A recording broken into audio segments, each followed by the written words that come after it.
Nagpapasalamat po tayo sa Panginoon dahil sa araw na ito ay muli niyang itinagkaloob sa atin.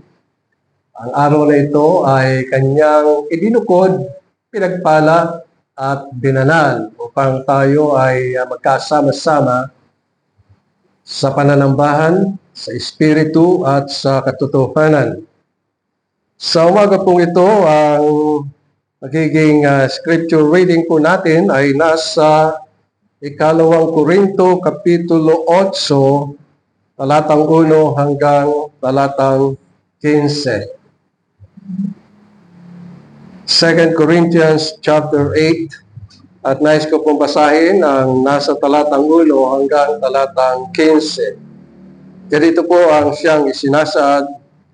Ngayon, nais naming malaman ninyo, mga kapatid, ang biyaya ng Diyos na ipinagkaloob sa mga iglesia ng Macedonia, kung paano sa matinding pagsubok ng kapighatian ang kasaganaan ng kanilang kagalakan at ang kanilang labis na kahirapan ay sumagana sa kayamanan ng kanilang kagandahang loob. Ako ay makapagpapatunay na sila ay kusang loob na nagbigay ayon sa kanilang kakayahan at higit pa sa kanilang makakaya, na nakikiusap sa amin ng matindi tungkol sa biyaya na makibahagi sa paglilingkod sa mga banal. At ito ay hindi tulad sa aming inaasahan, kundi ibinigay muna nila ang kanilang sarili sa Panginoon at sa amin sa pamagitan ng kalooban ng Diyos. Ano pat kami ay nakiusap kay Tito na yamang sila'y nagpasimula ay dapat din nilang tapusin sa inyo ang biyayang ito. Ngunit yamang kayo'y sumasagana sa lahat ng mga bagay, sa pananampalataya, sa pananalita, sa kaalaman, sa buong kasipagan, sa inyong pag-ibig sa amin, sikapin din ninyo na kayo ay sumagana sa biyayang ito. Sinasabi ko ito hindi bilang isang utos, kundi aking sinusubok ang pagiging tunay ng inyong pag-ibig kapag inihambing sa kasigasigan ng iba, sapagkat nalalaman ninyo ang biyaya ng ating Panginoong Hesukristo, na bagamat siya'y mayaman, subalit alang-alang sa inyo ay naging dukha, upang sa pamagitan ng kanyang kadukhaan ay maging mayaman kayo. At sa mga bagay na ito ay nagbibigay ako ng payo, pinakamabuti para sa inyo ngayon, na tapusin ang sinimulan ninyo ng nakaraang taon, hindi lamang upang gumawa, kundi magkaroon ng pagnanais na gumawa. At ngayon, tapusin ninyo ang paggawa upang kung paanong may sigasig sa pagnanais na gayon din sa pagtatapos ayon sa inyong kakayahan. Sapagkat kung mayroong pagnanais, tinatanggap ang kalooban o kaloob ayon sa tinataglay, at hindi ayon sa hindi tinataglay. Hindi ko ibig sabihin na ang iba ay maginhawahan at kayo'y mabigatan, kundi para sa pagkapantay-pantay.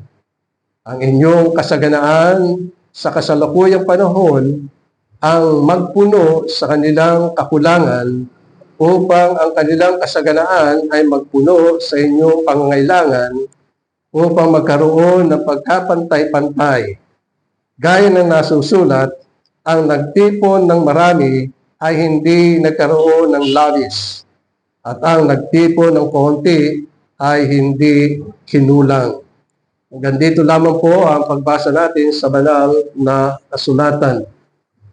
Mga minamahal, tayo po ay nasa Ikalawang Korinto, Kapitulo 8, at ating tinitingnan at pinag-aaralan ang mga bagay na kasiyasiya sa paningin at buhay na mga mananampalataya.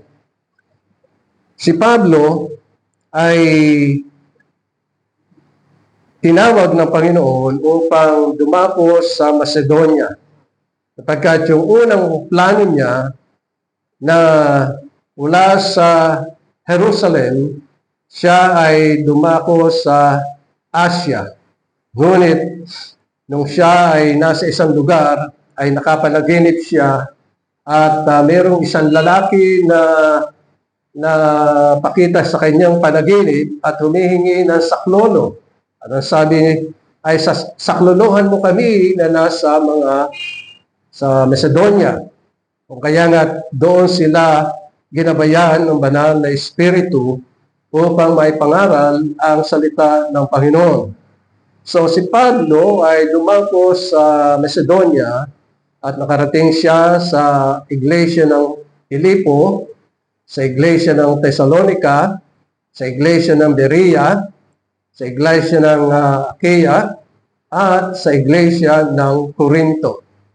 At sa Macedonia, alam natin na ito ay isang region, ngunit hindi naging mahirap para kay Pablo ang mangaral kahit na maging anuman ang kanyang danasin. Sapagkat dumadanas siya ng hirap, gayunpaman, nakikita niya ang kasaganaan ng biyaya ng Diyos. Ang kondisyon ng binasa natin dito sa 2 Korinto ay kondisyon na kung papaano na ang iglesia ay nasa malabis na kahirapan. Gayunpaman, ang sabi dito ay meron din silang matinding pagsubok. Sabi sa verse 2, at kung papaano na meron silang kapighatian sa mga bagay na ito. At mapag-aaralan natin dito, mga minamahal, kung papaano na ang biyaya ng Diyos ay gumagawa sa iglesia ng Macedonia at gayon din sa iglesia ng Corinto. They are in deep poverty, and yet the Lord is showing the grace sa mga iglesyang ito.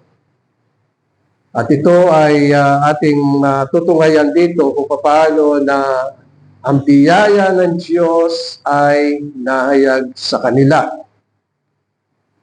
Kuminsan, hindi natin lubusang naunawaan ano ba yung biyaya ng Diyos. Unang-una, kinakailangang mapagtanto natin at mabatid natin ang ating kalagayan na tayo ay nilalang ng Diyos mula sa labok. At kung nilalang tayo ng Diyos mula sa labok, tayo ay mahina, walang kakayahan, walang kapangyarihan, walang lakas, walang gaanong kaalaman. Ngunit, ang Diyos sa kanyang biyaya, siya ang nagkakaloob sa atin ng lakas. Siya ang nagkakaloob sa atin ng karunungan, ng kaalaman. Siya rin ang siyang gumawa ng paraan na mula sa kasalanan tayo ay inilipat sa kanyang kaharian sa pamagitan ng ating Panginoong Jesucristo. Kung kaya nga sabi sa banal na kasulatan ay ang Panginoon ang siyang biyaya. Ang Panginoong Jesucristo ang siyang biyaya na ipinagkaloob sa atin ng Panginoon. Ibinigay. Maliwanag yung sinabi sa John chapter 3 verse 16, sapagkat gayon na lamang ang pag-ibig ng Diyos. Yung salitang sanlibutan, ibig sabihin noon ay cosmos, na ito ay tumutukoy hindi sa lahat ng tao, kundi sa partikular na tao na kanyang hinirang. At yun ay nalalahad dito, kaya idinigay ng Panginoon ang kanyang buktong anak para sa mga hinirang, mga pinili ng Diyos mga kinahabaghan ng Diyos at inibig ng Diyos. O kaya nga ito ang malaking bagay na upang maunawaan natin ang ibig sabihin ng biyaya. Ang biyaya ay kaligtasan sapagkat ibinalik tayo ng Panginoon doon sa plano ng Diyos ayon sa kanyang larawan, according to His image and likeness. Pagkat yun ang ninais ng Panginoon. Isa pang bagay na makikita natin sa banal na kasulatan ay yung paggamit ng Diyos sa mga iba't ibang object, halimbawa katulad ng igos, o paano na doon ay nahayag ang biyaya ng Diyos. Halimbawa katulad ng mga ibon, mga hayop, na para lalo nating maunawaan yung layunin ng Diyos tungkol sa biyaya. Halimbawa, katulad ng mga hayop, para sila ay maprotektahan, sila ay gumagawa ng kanilang sariling tahanan. Yung iba ay katulad ng ibon ay gumagawa ng tahanan gamit ang mga dayami o kaya ay tangkay ng halaman o kaya ay mga dahon ng mga halaman. At sila ay nakakalipad sa maraming lugar, lalo-lalo na darating ang taglamig. Nung ako'y maliit pa, yung aking lolo, nanguhuli ng ibon. At tanong ko sa kanya, bakit ho yan malaki kaysa maya? Ito'y galing ng China. Sabi gano'n. Kasi ang mga ibon ay pag ganitong taglamig, lumilipad sila sa south. At pag yung panahon na para bumalik, halimbawa tapos na ang winter, bumabalik sila sa kanilang tahanan muli. Makikita natin doon yung saganang patnubay ng Diyos at larawan ng biyaya. Ganon din ang mga mananampalataya. Simula nang tayo ay nagkasala kasama ni Adan, dinala natin. Tayo ay inirestore ng Panginoon sa kanyang panukala, sa kanyang nais na ibalik ang imahen, ang larawan sa atin. Sapagkat nang lalangin niya si Adan, ang sabi ng Diyos ay lalangin natin ayon sa ating image, ayon sa ating likeness. Ngunit nagkasala, nawala ang larawang yun. At si Adan ay naging image bearer ng dyablo. Ngunit dahilan sa biyaya ng Diyos, pumili siya. At yung kanyang pinili, inirestore niya sa kanyang image at likeness sa pamagitan ng ating Panginoong Jesucristo. Kaya tayo ay hinugot mula sa pusod ng kadiliman tungo sa kanyang kaharian, sa kanyang kaliwanagan. O kaya nga, ang mga bagay na ito, ang kinakailangang makita natin kung papaano na nagagalak si Pablo sa iglesia ng mga taga-Corinto. Tatlong bagay lamang ang ating pag-aaralan ngayon, mga minamahal. Una ay iginawad ang biyaya ng Diyos sa kanila. Bestowed grace of God. And then yung pangalawa na ating tatalakayin ay sila'y sumasagana sa biyaya ng Diyos. At ang pangatlo ay sila'y may kaalaman sa biyaya ng ating Diyos. Una-una ay tingnan natin yung iginawad na biyaya ng Diyos. Ito yung sinasabi ni Pablo sa talatang 1. Sabi niya, ngayon, nais naming malaman ninyo, mga kapatid, ang biyaya ng Diyos na ipinagkaloob sa iglesia ng Macedonia. So yung pinuntahan ni Pablo upang ipangaral ang ebanghelyo ng ating Panginoong Jesucristo ay nagpunta siya sa Filipo at gayon din sa Thessalonica, sa Berea at gayon din ng Akaya at saka ng Corinto.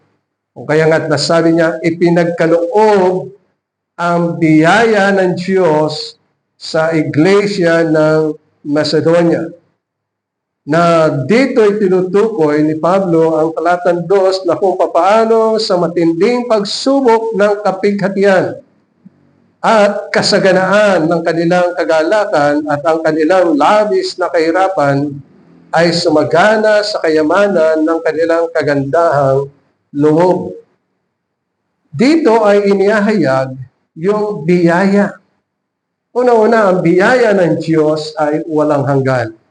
Sapagkat ang Diyos ay walang hanggan. Ibig sabihin, the grace of God is eternal because God is eternal at hindi nagbabago ang Diyos. Kaya ang biyaya ng Diyos sa wikang Ingles ay unmerited favor. Ibig sabihin, ang Diyos ay gumawa sa atin nang hindi natin lubusang pinaghirapan. Wala tayong bahagi sa biyaya na ginawa ng Diyos sa atin sapagkat tayo ay iniligtas, pero nadadama natin na yun ang biyaya ng Diyos na ibinigay sa bawat isa sa atin. Halimbawa, katulad na lang ng gawa ng Diyos ng restoration, yung inirestore tayo ng Panginoon mula sa kawasakan, mula sa kadiliman, ibinalik tayong muli ng Panginoon sa kaliwanagan, sa Kanyang kaharian. Tayo ay Kanyang kinupkop bilang mga anak at maliwanag yon sa Efeso Kapitulo 1. Na sa pamagitan ng ating Panginoong Jesucristo ay tayo ay tinubos at tayo ay kinupkop. Sabi sa talatang 5, basahin ko muna ang talatang 4, ayon sa pagkapili niya sa atin, sa Kanya. Pinili tayo para sa Kanya. Ibig sabihin, pinili tayo para kay Kristo. Pinili tayo ng Diyos para sa Kanyang kalooban, para sa Kanyang kalwalatian, para sa Kanyang dangal, para sa Kanyang nais at kagustuhan. Pinili niya tayo. Kaya tayo pinili na Panginoon sapagkat siya ay nahabag sa atin. Nakita niya na tayo ay nagdurusa, bunga ng kadiliman, kasalanan, nahabag siya sa atin. At inibig tayo kahit na tayo ay hindi kaibig-ibig, kahit na ang ugali natin ay napakasama, kahit na ang bibig natin ay napakatabil, kahit na ang ating mga kagustuhan ay lihis sa Kanyang kalooban, inibig tayo. Walang anuman tayong mabuti. Talagang masama, pero inibig niya tayo. At sa Kanyang pag-ibig, ang sabi dito, ay pinili niya tayo upang maging banal at walang dungis sa harapan niya sa pag-ibig.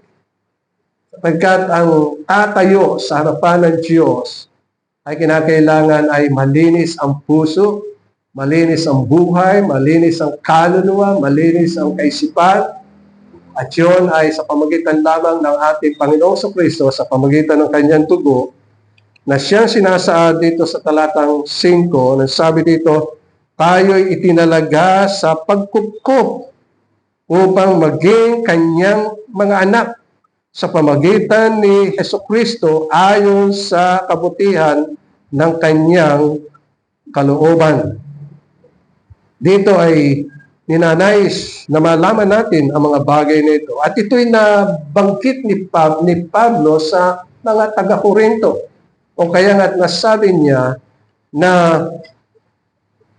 mga kapatid, ang biyaya ng Diyos na ipinagkaloob sa mga iglesia ng Macedonia.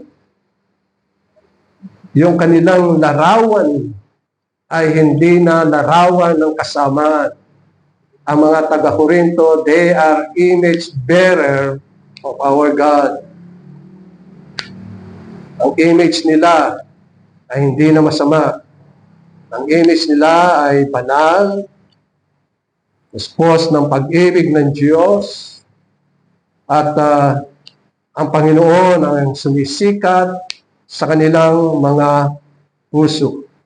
Sapagkat ang Panginoong Jesucristo ang siyang itinalaga ng Diyos para sa ating kapakanan, na siya ang umako ng lahat ng ating mga kasalanan.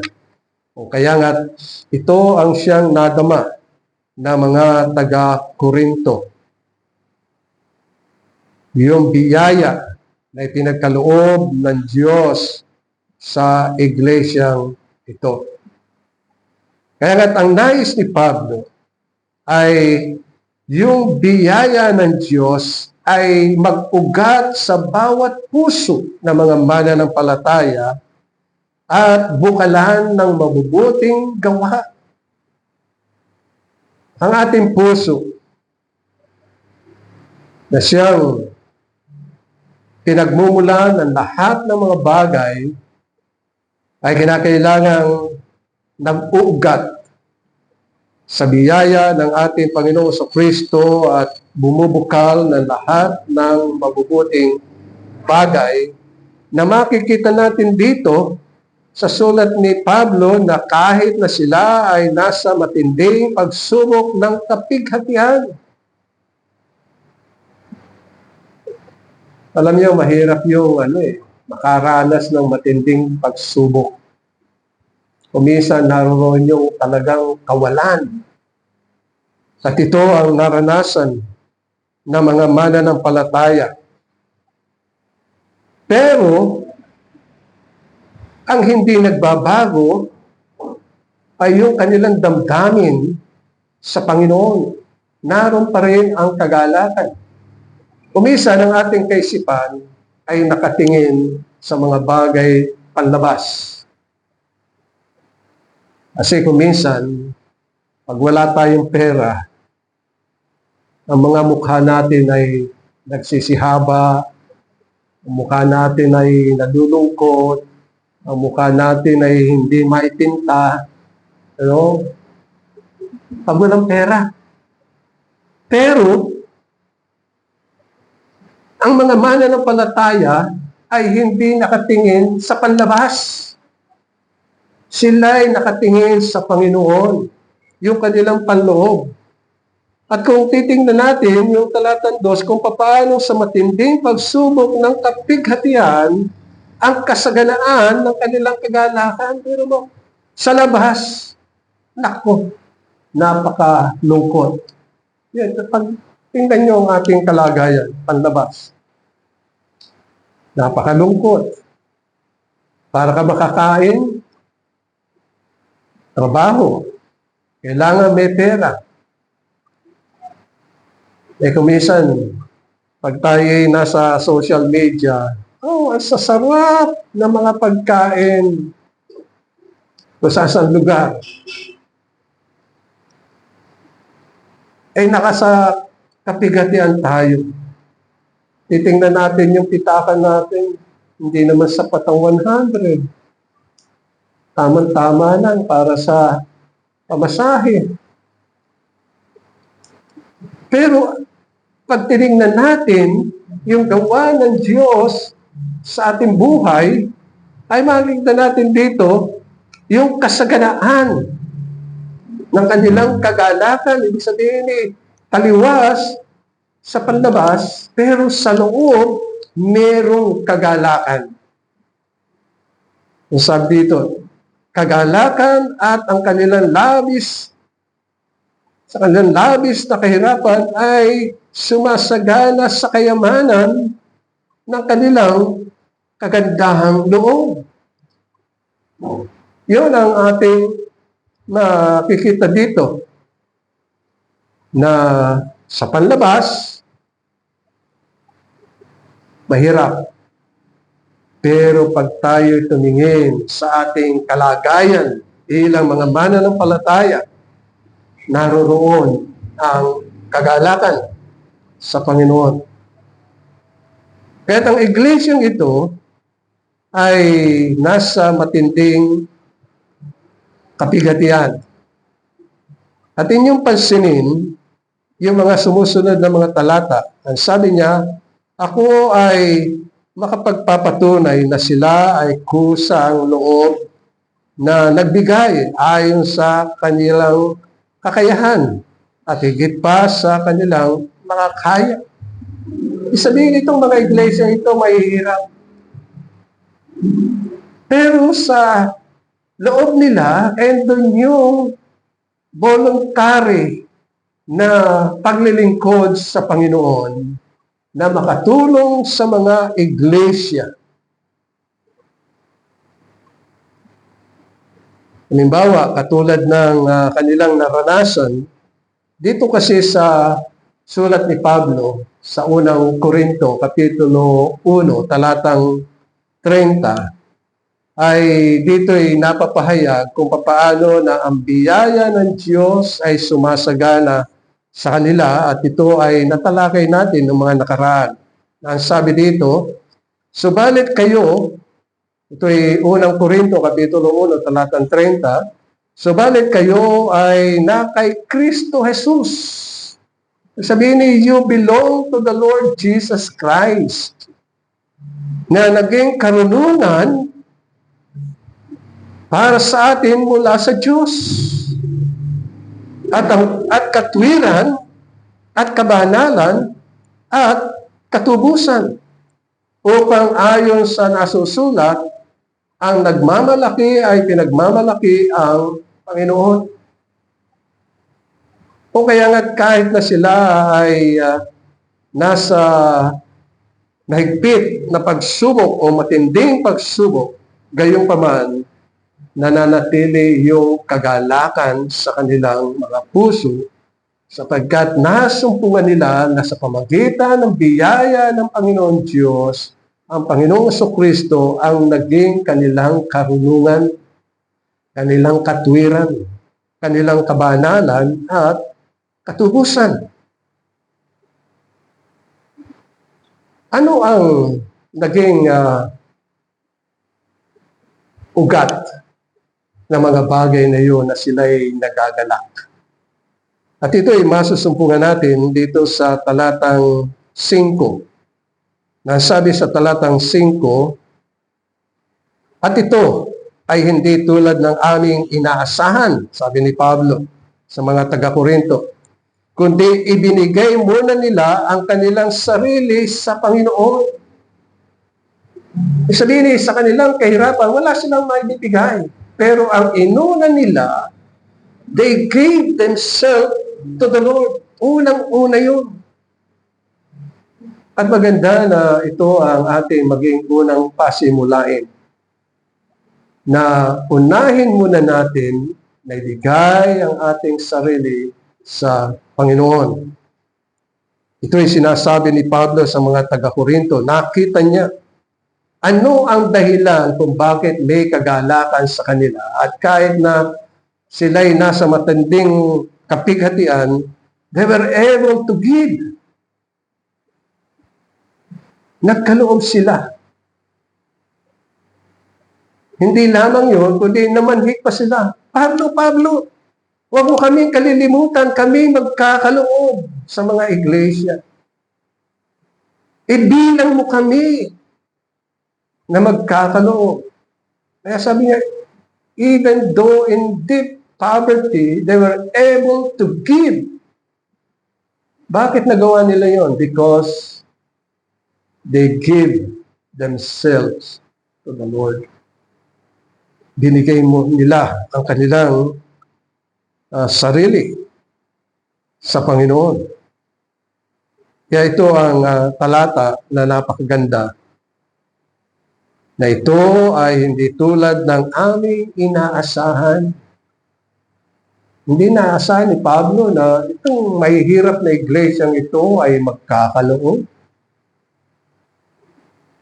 Bakit? Sapagkat ibinigay muna nila ang kanilang sarili sa Panginoon, at sa amin, hindi lamang sa Panginoon, kundi gayon din kina Pablo sa pamamagitan ng kalooban ng Diyos.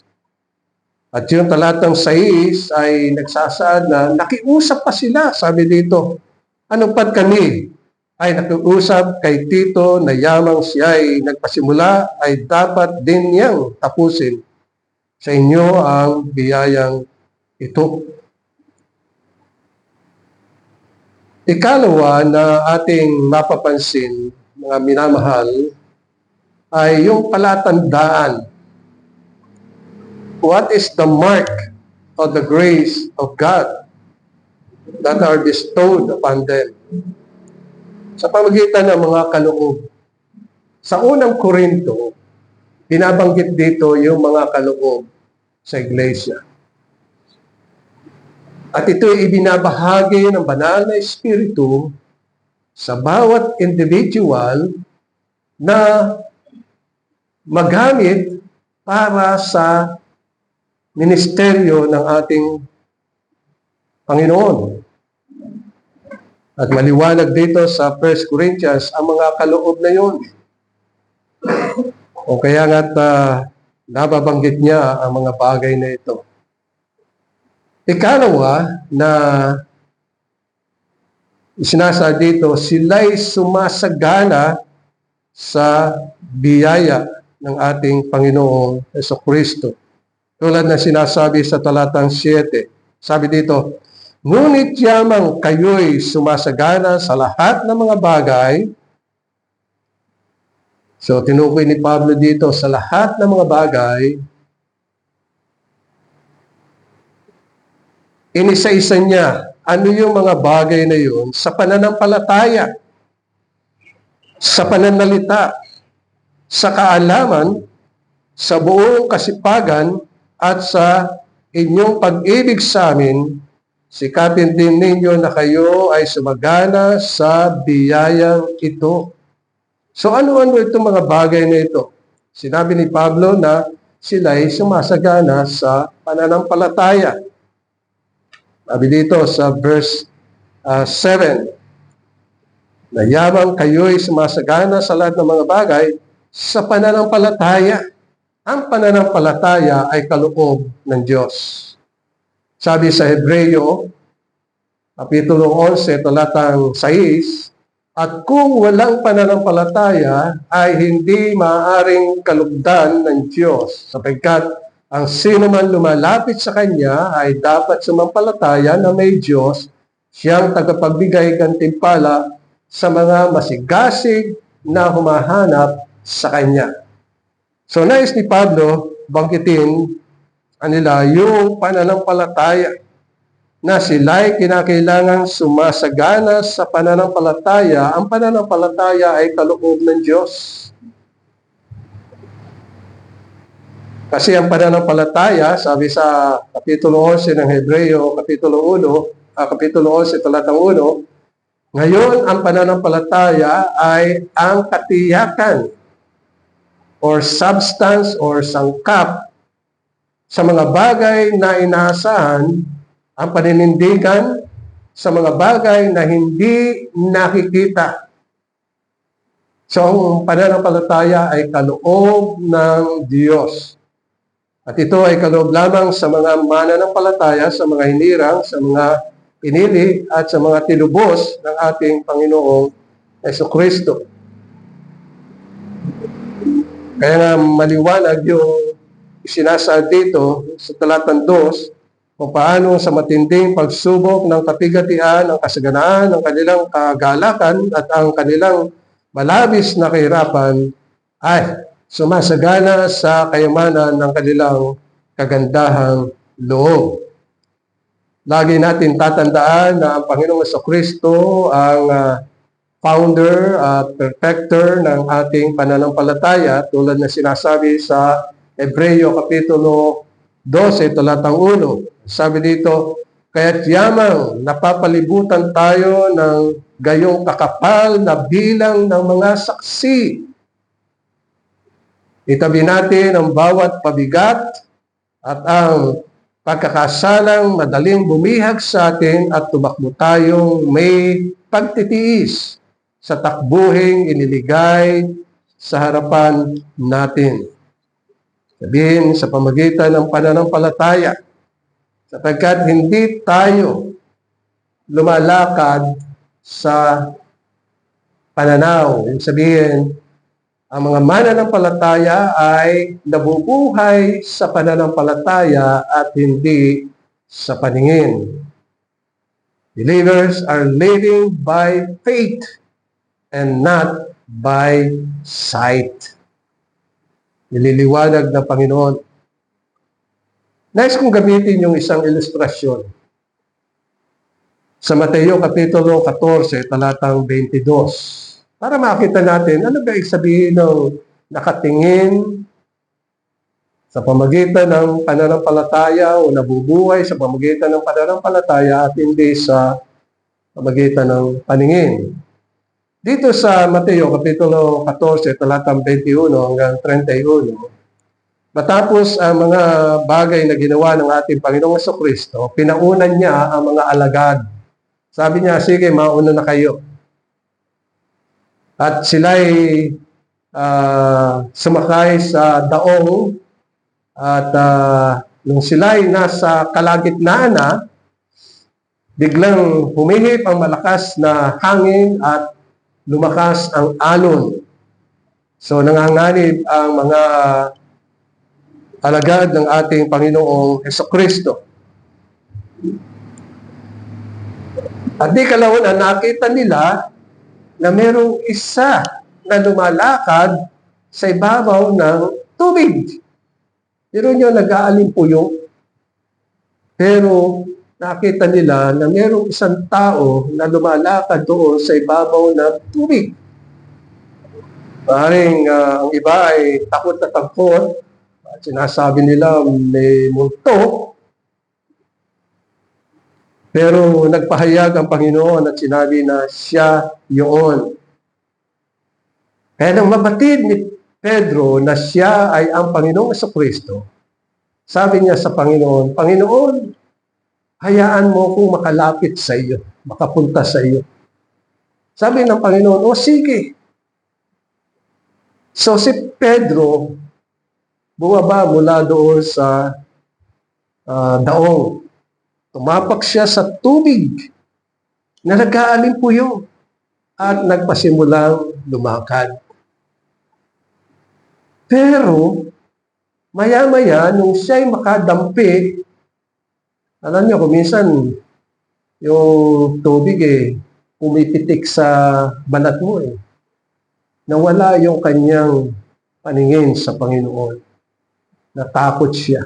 Unti-unti siyang lumulubog. At ang sabi ni Pedro, Panginoon, niligtas mo ako. Kaya kinuha siya ng Panginoon. At muling isinakay sa daong. Ano ang sabi ng Panginoon? Kasi ang dahilan may hina ang inyong pananampalataya. So dito, tinutukoy ni Pablo yung pagsagana sa pananampalataya. Ang pananampalataya ay kaloob. At kung ating babasahin ang banal na kasulatan, ang salita ng Diyos at ang banal na Espiritu ay magkasamang gumagawa sa ating puso upang maging matibay at tumatag tayo sa Panginoon. Ito yung sinasabi ni Pablo, yamang kayo'y sumasagana sa lahat ng mga bagay sa pananampalataya.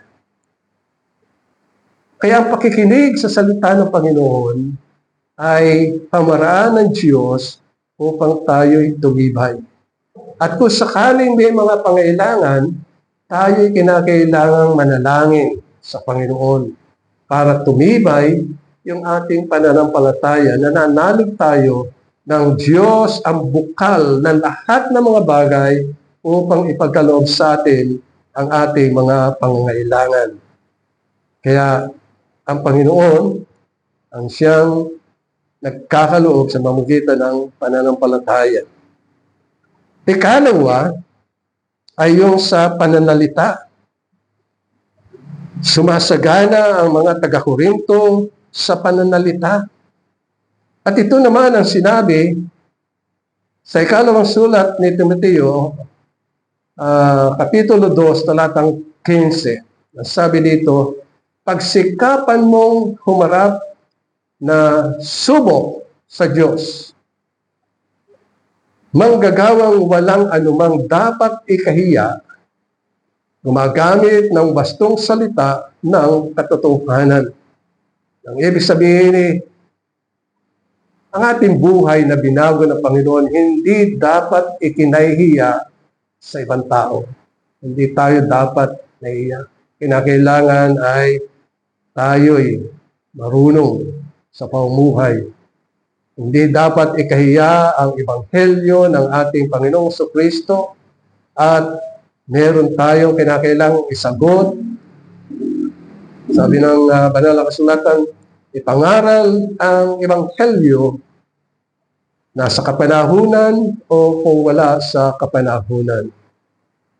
Kaya ang mga mananampalataya dito sa taga-Korinto ay sumasagana sa pananalita.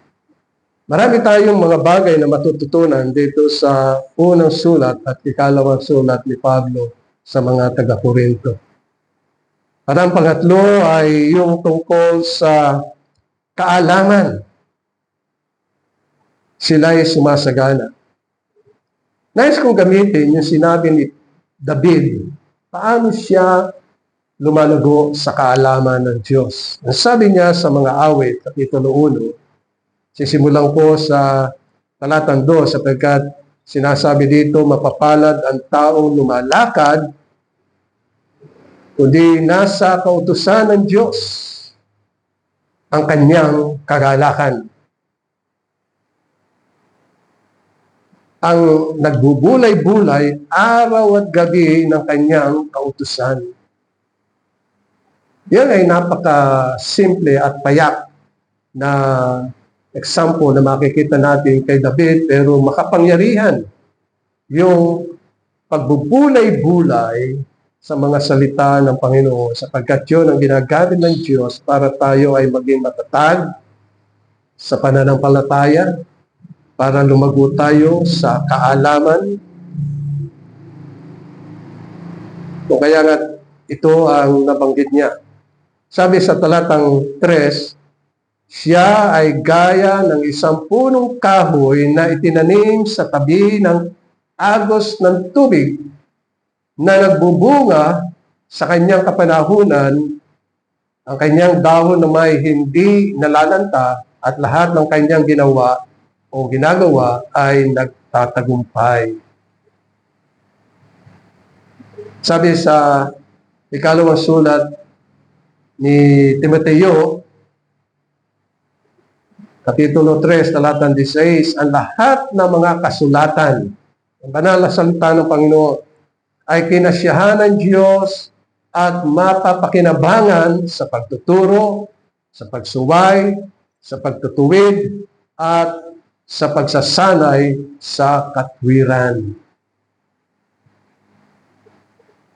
Ang pang-apat na binanggit dito ni Pablo ay yung buong kasipagan, abounding in all diligence. Ibig sabihin masikap, mahusay, at ito ang siyang sinasaad ni Pablo, kailangan mahusay. Ang isang bagay na itinuro ni Pablo sa mga taga-Korinto ay yung nasa unang Korinto, Kapitulo 6, talatang 12. Sabi niya, Ang lahat ng mga bagay para sa akin ay matuwid. Ngunit hindi lahat ng mga bagay ay makakatulong.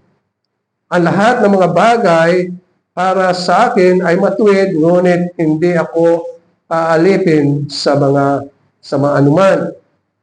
At sabi niya sa talatang 23 ng unang Korinto, Kapitulo 10, ang lahat ng mga bagay ay matuwid, ngunit hindi lahat ng mga bagay ay makakabuti. Lahat ng mga bagay ay matuwid, ngunit hindi lahat ng mga bagay ay makapagpapatibay. Ito yung doktrina ng expediency.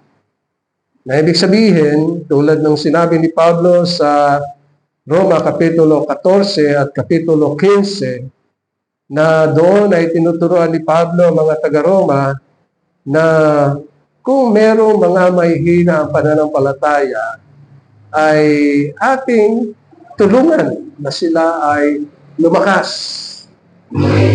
At sabi niya naman doon sa Kapitulo 15, doon sa malalakas ay kinakailangan marunong kayong makisama sa mga mahihina. Yon ang larawan ng expediency. Ibig sabihin, hindi ko gagawin kung ito ay makakasama sa aking kapatid. Kailangan nakakatulong. Ito ang relasyon ng kasipagan, ng relasyon sa buhay ng isang mananampalataya at hindi kahit nasa kanilang pagtatrabaho. And then, ang isa pang bagay na sinasabi dito ay at sa inyong pag-ibig sa amin, sikapin din ninyo na kayo ay sumagana sa biyayang ito. Yung pag-ibig sa isa't isa. Ano ang sabi ni Juan? Mag-ibigan ang bawat isa. Alam niyo kung bakit? Pagdating natin sa langit, tayo ang magkakasama. Tayo na mga tinubos ng ating Panginoong Kristo, tayo na binanal ng ating Panginoong Kristo, tayo na mga kinukop ng Diyos bilang mga anak. Kaya tayo ay magkakapatid. Yan ang dahilan kung bakit ang sabi ni Juan, mag-ibigan tayo. Tayo. Kaya nga kung sino ang mauna at sino yung susunod, papunta sa langit, magkakatagpo-tagpo doon sa langit at tunay na makikita natin ang ligaya ng pagmamahalan sa isa't isa. Ang pangatlo na nais kong mabatid natin ay yung malaman natin ang saganang biyaya ng ating Panginoon Diyos at yan ay nasa talatang 9 na sabi dito, sapagkat nalalaman ninyo ang biyaya ng ating Panginoong Hesukristo na bagamat siya'y mayaman, subalit alang-alang sa inyo ay naging dukha upang sa pamagitan ng kanyang kadukhaan ay maging mayaman kayo. Kung ating lalaliman ang ating pangunawa sa lugar na ito o ninanais ng Panginoon, ang Panginoon ay sinugo ng Diyos dito sa lupa. Kaya nga, Christ descended. Kasi dumako siya sa lupa, pinanganak, at naging mahirap. Wala siyang trabaho. Pero ang naging tungkulin niya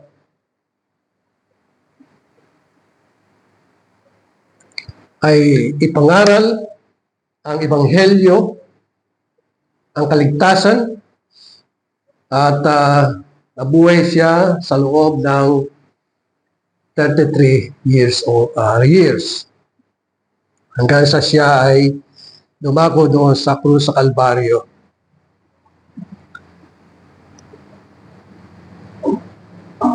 Ang biyaya ng Diyos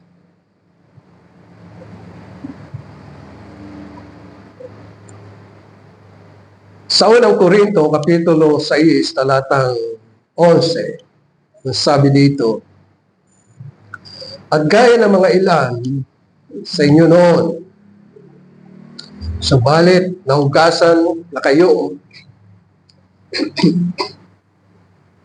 ginawa na kayong banal at inaring ganap na kayo sa pangalan ng Panginoong Jesucristo at sa Espiritu ng ating Diyos.